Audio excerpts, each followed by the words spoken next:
একদিকে বঙ্গে রেমাল ঝড় আর অন্যদিকে Sunil Narine, Shreyas Iyer, Rinku Singh, Andre Russell, Mitchell স্টার্কের মতো রেমাল ঝড় কিন্তু চেন্নাইয়ের মাঠে হতে চলেছে। আর মাত্র ঘণ্টাখানেকের অপেক্ষা আর তারপরেই শুরু হতে চলেছে আইপিএল 2024-এর মহড়া ফাইনাল। সানরাইজার হায়দ্রাবাদের মুখোমুখি হতে চলেছে কেকেআর এবং লক্ষ্য 3। কেন 3?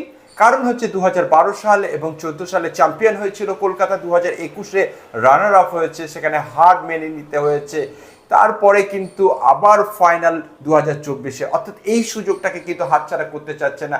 আর এখানে 3-3 হওয়ার আরও একটি কারণ রয়েছে, কারণ হচ্ছে গৌতম গম্ভীর। তিনি কিন্তু যখন ক্যাপ্টেন ছিলেন তখন 2টি পেয়েছে এবং এবার যখন তিনি দায়িত্বে এসেছেন কেকেআর দলের তখন কিন্তু আবারও ফাইনাল। সবাই কিন্তু ভরসা রাখছে কলকাতা টিমের জন্য, কারণ আজকে কিন্তু সব থেকে অ্যাডভান্টেজ থাকতে চলেছে কেকেআর। তবে পারফরমেন্সে কিছুটা হতাশ রিঙ্কু সিং, যার জন্য একটা কলকাতার আক্ষেপ থেকেই যাচ্ছে। এবং অপরদিকে স্পিন বলার যদি বলা যায় তাহলে সুনীল নারিন এবং বরুণ চক্রবর্তীর জুটি কিন্তু অসাধারণ রয়েছে। গুরবাজ ইতিমধ্যে চলে এসেছে, শল্টের যে জায়গা সেখানে কিন্তু কিছুটা হলেও পূরণ করে দিয়েছে। এবং সুনীল নারিন অবশ্যই ওপেনিং করবে। যদি 6 ওভার টিকে যায় সেক্ষেত্রে কিন্তু রানের একটা রেমেল ঝড়ের তাণ্ডব কিন্তু দেখতে চলেছে চেন্নাইয়ের মাঠ।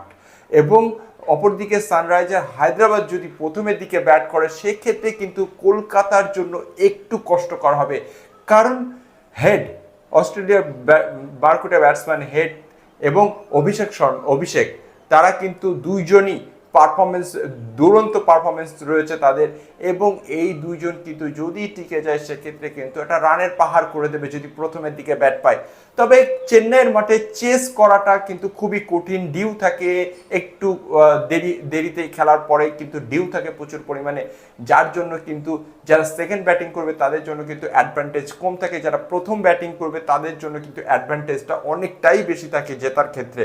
যদি 190-200-র কাছাকাছি রান করে দেয় সেক্ষেত্রে কিন্তু জয় পাওয়া কলকাতার পক্ষে খুবই ভালো। তবে যদি আজকে টসে জিতে প্রথমে ব্যাট করে কলকাতা তাহলে কিন্তু কাপ চোখ বন্ধ করে চলে আসবে, কারণ বলাই যেতে পারে যে এই মাঠে কলকাতা ভালো চেস করবে, কারণ এর আগে এই মাঠেই কিন্তু 2012 সালে চ্যাম্পিয়ন হয়েছে কলকাতা। দ্বিতীয়বার হয়েছিল ঘরের মাঠে এবং প্রথমবার চেন্নাইয়ের মাঠে, অর্থাৎ এই মাঠে কিন্তু নিজেদেরকে একবার মেলে ধরার জন্য তৈরি রয়েছে Andre Russell, Sunil Narine, Shreyas Iyer, Rinku Singh, পাশাপাশি বরুণ চক্রবর্তী, গুরবাজ, এরা প্রত্যেকেই কিন্তু রেডি রয়েছে। কারণ কলকাতার যে টিম রয়েছে তা একদম অলরাউন্ডার বেসিকে রয়েছে। অপরদিকে সানরাইজার হায়দ্রাবাদ তারা কিন্তু হেড এবং অভিষেক শর্মা ছাড়া ভরসামান সেইভাবে কোনো প্লেয়ার কিন্তু তাদের কাছে নেই। সেই ক্ষেত্রে কিছুটা হলেও ডিসঅ্যাডভান্টেজ তাদের জন্য রয়েছে। তবে মূল কথা যদি বলা যায় তাহলে কিন্তু একটা হাড্ডাহাড্ডি ম্যাচ কিন্তু দেখতে চলেছি, কারণ সানরাইজার হায়দ্রাবাদ তারাও কিন্তু বড় বড় রান করা এবং বড় বড় ইনিংস উপহার দেওয়া এই আইপিএলের রেকর্ড রয়েছে। সেই দিক থেকে বলা যেতে পারে একটা দুর্ধর্ষ আইপিএল হতে চলেছে। তবে নিরাশ করবে না দুইজনই কিন্তু 50-50 চান্স রয়েছে এবারে 2024-এ আইপিএলে চ্যাম্পিয়ন হওয়ার জন্য।